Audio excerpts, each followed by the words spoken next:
안녕하세요. 희연철병원 병원장을 맡고 있는 김영수라고 합니다. 지역 연계주인 윤지기 간호사입니다.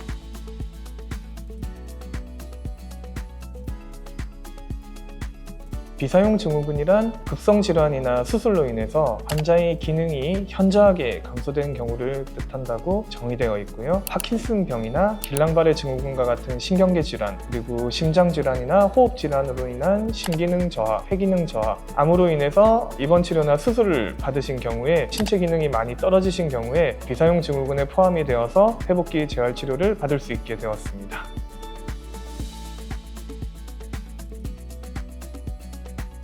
가끔씩 이제 중증으로 코로나19에 이완되신 분들이 중환자실에서 인공호흡기 등의 치료를 받는 경우가 많이 있었습니다. 치료를 받는 기간 동안은 계속 중환자실에 누워 지내게 되죠. 근육이 약화되고 호흡 기능이 저하되고 기타 후유증들이 남기 때문에 집으로 퇴원하신 후에는 이제 여러 가지로 일상생활에 지장을 주는 경우가 많이 있었습니다. 과거에는 재활치료의 도움을 받을 수 있는 방법이 전무했고요. 회복기 재활의료기관 제도가 생기면서 이러한 환자분들을 비사용 증후군에 포함되게 되고 이러한 환자에게도 재활치료를 시행할 수 있는 길이 열리면서 하루에 4시간까지 재활치료가 가능하게 되었습니다. 코로나19뿐만 아니고 심장수술, 암수술, 폐렴, 길랑바레 증후군 같은 어떤 급성질환으로 인해서 기능이 떨어져 있지만 예전에는 이제 자택으로 퇴원해야 하는 경우에 환자가 일상생활에 복귀할 수 있을 때까지 상당한 기간을 보호자나 간병인이 옆에서 돌보아야 했습니다. 하지만 이제 회복기 재활의료기관에서 60일까지 재활치료가 가능하도록 제도가 만들어져서 환자의 기능을 최대한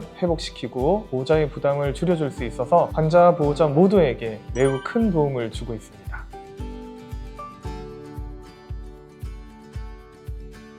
근골격계 질환과 마찬가지로 하루에 4시간까지 재활치료를 시행할 수 있다는 것이 매우 큰 장점입니다. 기존의 제도하에서는 재활치료를 받지 못했기 때문에 회복기 재활의료기관 제도가 생기면서 환자들이 큰 혜택을 보고 있습니다. 또 심장이나 이제 폐 기능이 저하된 경우에도 이를 회복시키기 위한 심폐재활치료를 적절히 시행을 할 수가 있게 되었습니다.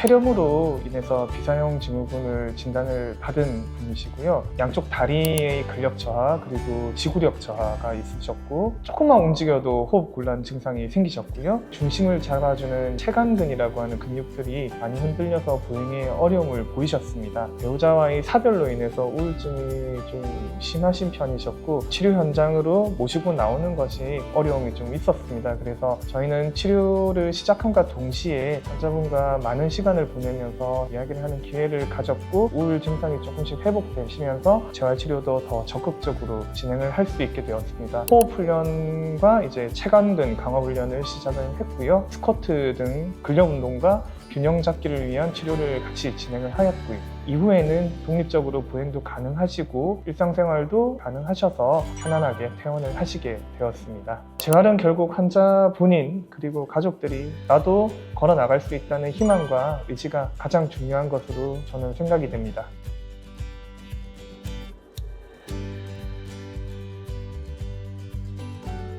담당 병동에 이 환자분을 위해 어떤 노력을 하셨는지 여쭤봤어요. 우선 잘 드셔야 기력이 생기실 것이기 때문에 배우자분께서 해주시던 칼칼한 그 콩나물 김치국밥이 유일하게 드시고 싶으셨다고 하셨기 때문에 준비를 해드렸다 하시고요.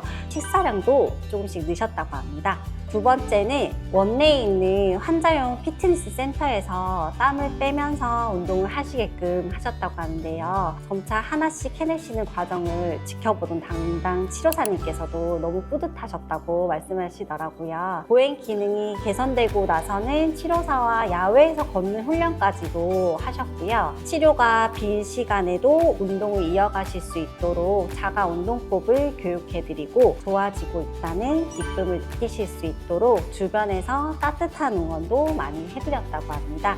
이번 초기엔 어두운 표정으로 치료를 받으셨지만 재활치료를 받는 과정을 통해 점차 회복되는 단계에서 격려와 위로를 받아 우울증 동안 호전이 되셨고 환자분과 치료를 함께 하셨던 담당 치료사분들과 정이 들어서 퇴원하실 때 많이 아쉬워하셨습니다. 현재는 퇴원하시고 활발한 일상생활을 하고 계신다고 합니다.